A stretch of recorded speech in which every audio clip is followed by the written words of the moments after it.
Hello दोस्तों, स्वागत है आपका टेक्निकल आईटीआई क्लासेस में। आज की इस वीडियो में हम बात करेंगे ट्रांसफॉर्मर के टॉप 10 इम्पोर्टेंट क्वेश्चंस के बारे में।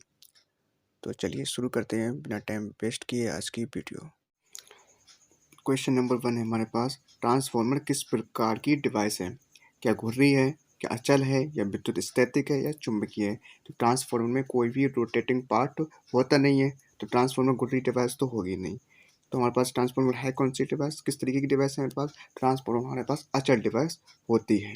तो हमारे पास ऑप्शन नंबर भी सही है।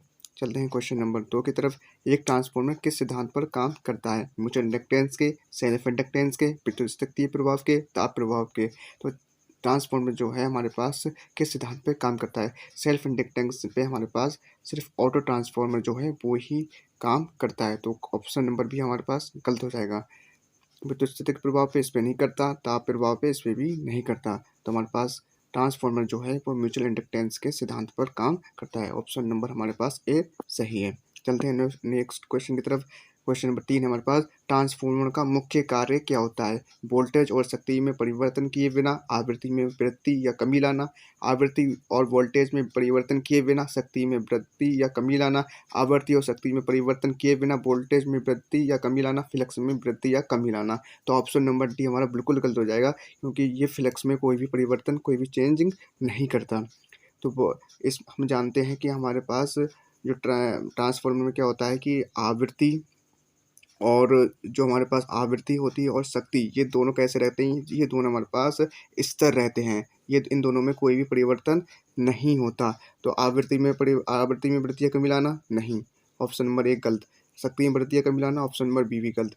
ऑप्शन नंबर सी, वोल्टेज में वृद्धि या कमी लाना, हाँ ऑप्शन नंबर बिल्कुल सी सही है, क्योंकि हमारे पास ट्रांसफार्मर जो है वोल्टेज में वृद्धि या कमी लाता है। चलते हैं नेक्स्ट क्वेश्चन की तरफ। क्वेश्चन नंबर हमारे पास 4 है, पावर ट्रांसफार्मर की दक्षता के इस क्रम की होती है, कैसी होती है? सॉरी, ये ऑप्शन नंबर ये है, किसके इस क्रम की होती है? 18% 98%, 100%, 75%, 50%। तो ट्रांसफार्मर की हमारी जो दक्षता होती है वो 98% होती है। Option number B, option number A हमारा सही है। चलते हैं हम नेक्स्ट क्वेश्चन की तरफ।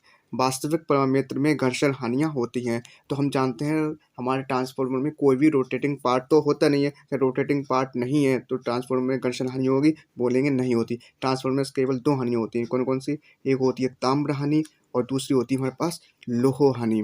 तो हमारे पास सिर्फ ट्रांसफार्मर में यही 2 हानि होती हैं, ताम्र हानि होती है, लोह हानि होती है। तो ट्रांसफार्मर में घर्षण हानि नहीं होती। 30%, 20, 75%, 0%, 50%।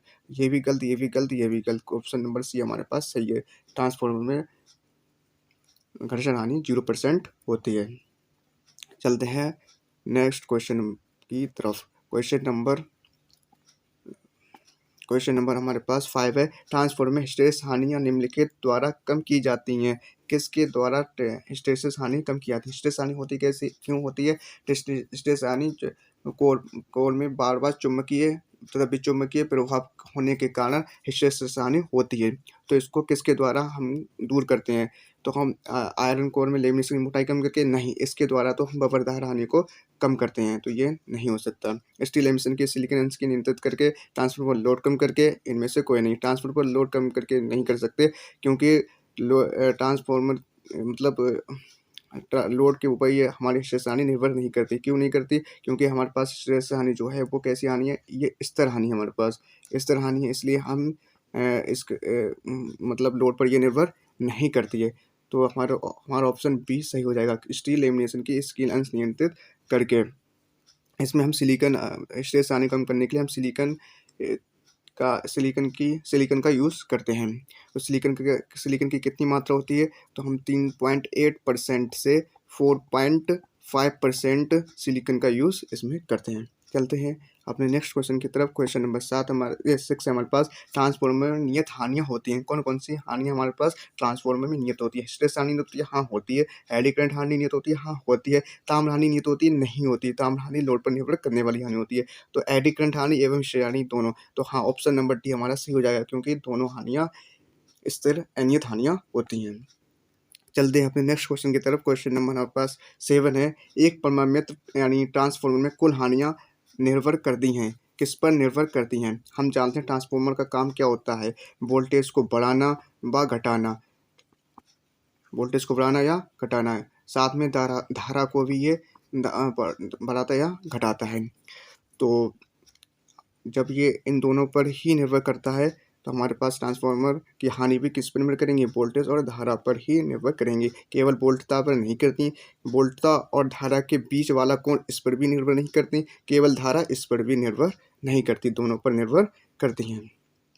चलते हैं नेक्स्ट क्वेश्चन की तरफ।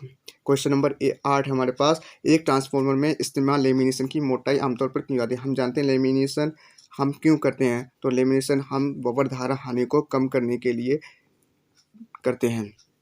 ठीक है, ववर धारा हानि को हम कम करने के लिए लेमिनेशन करते हैं। तो ऑप्शन नंबर ए 0.3 mm से 0.5 mm तक। ऑप्शन नंबर बी है 4 mm से 5 mm तक, 14 mm से 15 mm तक, 25 mm से 40 mm तक। तो ऑप्शन नंबर बी गलत हो जाएगा, ऑप्शन नंबर सी भी गलत हो जाएगा, ऑप्शन नंबर डी भी गलत हो जाएगा। तो ऑप्शन नंबर ए हमारा सही है, क्योंकि हम लेमिनेशन की जो मोटाई लेते हैं वो 0.3 mm से 0.5 mm होती है।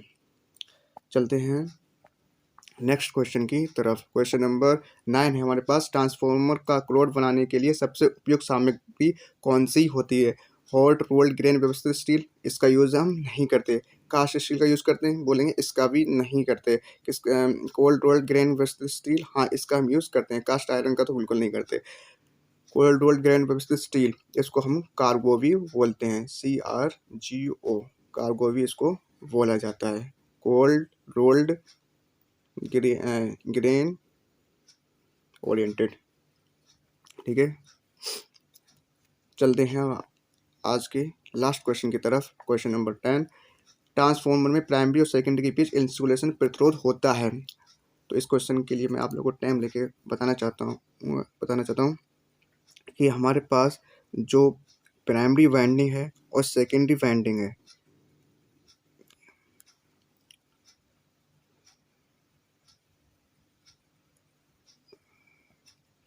जो हमारे पास ट्रांसफार्मर में प्राइमरी वाइंडिंग है और सेकेंडरी वाइंडिंग जो होती हैं वो एक दूसरे से चुंबकीय रूप से तो क्या होती हैं, जुड़ी हुई होती हैं। चुंबकीय रूप से तो जुड़ी हुई होती हैं, फिर लेकिन विद्युतीय रूप से एक दूसरे से अलग होती हैं। इसलिए ट्रांसफार्मर में प्राइमरी और सेकेंडरी के बीच इंसुलेशन प्रतिरोध कितना होगा, अनंत होगा। ऑप्शन नंबर डी करेक्ट है। उम्मीद करता हूँ दोस्तों आपको ये वीडियो पसंद आई होगी। अगर वीडियो पसंद आई है तो वीडियो को लाइक कर लें और चैनल को सब्सक्राइब कर लें।